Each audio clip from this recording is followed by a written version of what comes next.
Accounting for Partnership Basic Concepts. Calculation of Interest on Capital. Question number 43.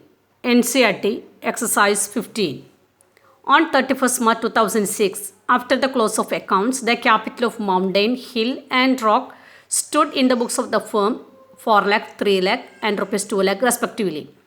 Subsequently, it was discovered that interest on capital 10% per annum had been omitted. The profit for the year is rupees 1,50,000.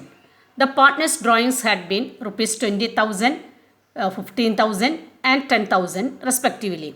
Calculate interest on capital. അപ്പോൾ ഇവിടെ interest on ക്യാപിറ്റലാണ് calculate ചെയ്യാൻ പറഞ്ഞിരിക്കുന്നത്. Interest on capital calculate ചെയ്യേണ്ടത് opening ക്യാപിറ്റലുകളായിരിക്കണം. നമുക്കിവിടെ ക്വസ്റ്റ്യനിൽ തന്നിരിക്കുന്ന capital എന്ന് പറയുന്നത് 31 മാർച്ച് 2006 അതായത് ഇവിടെ തന്നിരിക്കുന്ന ക്യാപിറ്റൽ ക്ലോസിംഗ് ക്യാപിറ്റലാണ്. എത്രയാണ് ക്ലോസിംഗ് ക്യാപിറ്റൽ?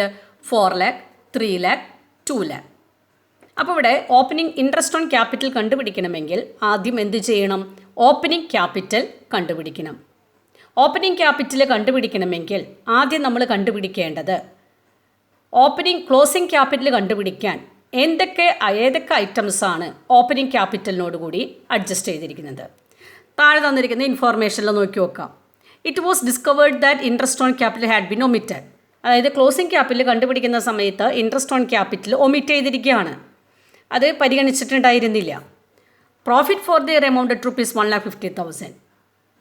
ക്ലോസിംഗ് ക്യാപിറ്റൽ കണ്ടുപിടിക്കുന്ന സമയത്ത് ഫേമിൻ്റെ നെറ്റ് പ്രോഫിറ്റ് അവർക്ക് ഡിവൈഡ് ചെയ്ത് കൊടുത്ത നെറ്റ് പ്രോഫിറ്റ് എത്രയായിരുന്നു?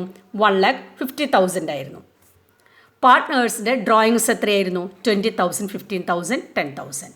അപ്പോൾ ഇതിൽ നിന്നും നമുക്ക് എന്ത് മനസ്സിലാക്കാം? ക്ലോസിംഗ് ക്യാപിറ്റൽ കണ്ടുപിടിക്കാൻ ഏതൊക്കെ ഐറ്റംസ് അഡ്ജസ്റ്റ് ചെയ്തിട്ടുണ്ടായിരുന്നു? ഫേമിൻ്റെ നെറ്റ് പ്രോഫിറ്റ് അഡ്ജസ്റ്റ് ചെയ്തിട്ടുണ്ടായിരുന്നു, ഡ്രോയിങ്സ് അഡ്ജസ്റ്റ് ചെയ്തിട്ടുണ്ടായിരുന്നു. നെറ്റ് പ്രോഫിറ്റ് എന്തായിരിക്കും അഡ്ജസ്റ്റ് ചെയ്തിട്ടുണ്ടായിരിക്കാം? ആഡ് ചെയ്തൊക്കെ ആയിരിക്കും. ഡ്രോയിങ്സ് ലെസ് ചെയ്തൊക്കെ ആയിരിക്കും. അപ്പോൾ പ്രോഫിറ്റ് ആഡ് ചെയ്യുകയും ഡ്രോയിങ്സ് ലെസ് ചെയ്യുകയും ചെയ്തതിന് ശേഷമാണ് നമുക്കിവിടെ ഈ ക്ലോസിംഗ് ക്യാപിറ്റൽ കിട്ടിയിരിക്കുന്നത്. അപ്പോൾ ഓപ്പണിംഗ് ക്യാപിറ്റൽ കണ്ടുപിടിക്കാൻ എന്ത് ചെയ്യണം? ക്ലോസിംഗ് ക്യാപിറ്റലിൽ നിന്നും നെറ്റ് പ്രോഫിറ്റ് ലെസ് ചെയ്യുകയും ഡ്രോയിങ്സ് ആഡ് ചെയ്യുകയും വേണം. അപ്പോൾ ഈ തന്നിരിക്കുന്ന ക്വസ്റ്റ്യനിൽ ഇൻട്രസ്റ്റ് ഓൺ ക്യാപിറ്റൽ കണ്ടുപിടിക്കണമെങ്കിൽ ആദ്യം ഓപ്പണിംഗ് ക്യാപിറ്റൽ കണ്ടുപിടിക്കണം. അപ്പോൾ നമുക്ക് ഓപ്പണിംഗ് ക്യാപിറ്റൽ കാൽക്കുലേറ്റ് ചെയ്യാം. Calculation of opening capital mountain, hill, rock. ആദ്യം നമുക്ക് അവരെന്ത് എഴുതാം? ക്ലോസിംഗ് ക്യാപിറ്റൽ എഴുതാം. 4 lakh, 3 lakh, 2 lakh. അതിൽ നിന്നും ഷെയർ ഓഫ് പ്രോഫിറ്റ് ലെസ് ചെയ്യണം. നമുക്കറിയാം അവരുടെ നെറ്റ് പ്രോഫിറ്റ് എത്രയാണ്? 1,50,000 ആണ്. ഈ 1,50,000 ഏത് റേഷ്യോയിലാണ് പാർട്ട്നേഴ്സിന് ഡിവൈഡ് ചെയ്ത് കൊടുത്തിരിക്കുന്നത്? ഈ ക്വസ്റ്റ്യനിൽ ഷെയർ ഓഫ് പ്രോഫിറ്റ് തന്നിട്ടില്ല. അതിൽ നിന്നും നമ്മൾ എന്താണ് മനസ്സിലാക്കേണ്ടത്? ഈക്വൽ റേഷ്യോയിലാണ് പ്രോഫിറ്റ് പാർട്ട്നേഴ്സിന് ഡിവൈഡ് ചെയ്തിരിക്കുന്നത്. അപ്പോൾ അങ്ങനെയാണെങ്കിൽ ഏതായിരിക്കും റേഷ്യോ? 1:1:1. അപ്പോൾ 1:1:1 എന്നുള്ള റേഷ്യോയിൽ ഓരോ പാർട്ട്നേഴ്സിനും എത്ര കിട്ടും? 50,000, 50,000, 50,000. ഓപ്പണിംഗ് ക്യാപിറ്റലിൽ നിന്നും ലെസ് ചെയ്യേണ്ട ഷെയർ ഓഫ് പ്രോഫിറ്റ് എത്രയാണ്?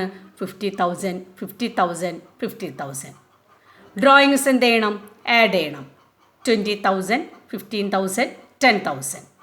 അങ്ങനെ ഈ രണ്ട് ഐറ്റം ക്ലോസിംഗ് ക്യാപിറ്റലിനോട് അഡ്ജസ്റ്റ് ചെയ്ത് കഴിഞ്ഞപ്പോൾ ഓപ്പണിംഗ് ക്യാപിറ്റൽ എത്രയായിട്ട് മാറി? 3,70,000, 2,65,000, 1,60,000. Therefore, interest on capital is equal to 3,70,000 into 10%, Hill 2,65,000 into 10%, Rock 1,60,000 into 6%.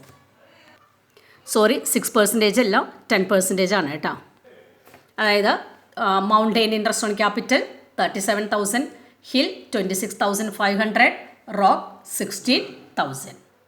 അപ്പോൾ ഈ പ്രോബ്ലത്തിൽ ഇൻട്രസ്റ്റ് ഓൺ ക്യാപിറ്റൽ കണ്ടുപിടിക്കാൻ ഓപ്പണിംഗ് ക്യാപിറ്റൽ തന്നിട്ടില്ല. ഓപ്പണിംഗ് ക്യാപിറ്റൽ എങ്ങനെ കണ്ടുപിടിച്ചു? ക്ലോസിംഗ് ക്യാപിറ്റലിൽ നിന്നും ഷെയർ ഓഫ് പ്രോഫിറ്റ് ലെസ് ചെയ്തു, ഡ്രോയിങ്സ് ആഡ് ചെയ്തു. Next one, question number 54. NCERT Exercise 16. Following is the extract of the balance sheet of Neelkant and Madhav as on 31st March 2007. Balance sheet as at 31st March 2007. Liabilities, assets. Liabilities, Neelkant capital, current account, profit and loss appropriation account, assets sale, sundry assets. During the year, Madhav's drawings were 30,000. Profit during the 2007 is rupees 10 lakh. Calculate interest on capital the rate of 5% per annum for the year ending 31st March 2007. ഈ ക്വസ്റ്റ്യനിൽ interest on ക്യാപിറ്റലാണ് കണ്ടുപിടിക്കാൻ പറഞ്ഞിരിക്കുന്നത്. Rate of interest on capital എത്രയാണ്? 5% ആണ്. നമുക്കറിയാം interest on capital calculate ചെയ്യേണ്ടത് opening ക്യാപിറ്റലിലായിരിക്കണം. നമുക്കിവിടെ തന്നിരിക്കുന്നത് എന്തൊക്കെയാണെന്ന് നോക്കി നോക്കാം.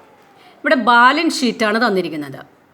ഏത് ഡേറ്റിലാണ്? 31st March 2007 അതുകൊണ്ട് തന്നെ ഇവിടെ ലയബിലിറ്റി സൈഡിൽ തന്നിരിക്കുന്ന ക്യാപിറ്റലിൻ്റെയും കറൻറ്റ് അക്കൗണ്ടിൻ്റെയും ബാലൻസ് ഏതായിരിക്കും? ക്ലോസിംഗ് ബാലൻസ് ആയിരിക്കും. നമുക്കറിയാം ഇൻട്രസ്റ്റ് ഓൺ ക്യാപിറ്റൽ കണ്ടുപിടിക്കേണ്ടത് ഏതാണ്? ഓപ്പണിംഗ് ക്യാപിറ്റലിലായിരിക്കണം. നമുക്കാണെങ്കിൽ ബാലൻസ് ഷീറ്റിൽ തന്നിരിക്കുന്നതെല്ലാം ക്ലോസിംഗ് ക്യാപിറ്റലാണ്. അപ്പോൾ ആദ്യം എന്ത് ചെയ്യണം? ഓപ്പണിംഗ് ക്യാപിറ്റൽ കണ്ടുപിടിക്കണം. ഈ പ്രോബ്ലത്തിൽ ഓപ്പണിംഗ് ക്യാപിറ്റൽ കണ്ടുപിടിക്കേണ്ട കാര്യമില്ല. കാരണം ഇവിടെ ലയബിലിറ്റി സൈഡിൽ 2 പാർട്ട്നേഴ്സിൻ്റെയും ക്യാപിറ്റൽ അക്കൗണ്ടും കറൻറ്റ് അക്കൗണ്ടും തന്നിട്ടുണ്ട്. അതിൽ നിന്നും നാം മനസ്സിലാക്കുന്നത് എന്താണ്? ഇവിടെ പാർട്ട്നേഴ്സ് ക്യാപിറ്റൽ അക്കൗണ്ട് പ്രിപ്പയർ ചെയ്തിരിക്കുന്നത് ഫിക്സഡ് ക്യാപിറ്റൽ മെത്തേഡ് അനുസരിച്ചാണ്. ഫിക്സഡ് ക്യാപിറ്റൽ മെത്തേഡ് അനുസരിച്ച് ക്യാപിറ്റൽ അക്കൗണ്ടിലെ ഓപ്പണിംഗ് ബാലൻസും ക്ലോസിംഗ് ബാലൻസും ഫിക്സഡ് ആയിരിക്കും, ചേഞ്ചസ് ഉണ്ടായിരിക്കില്ല.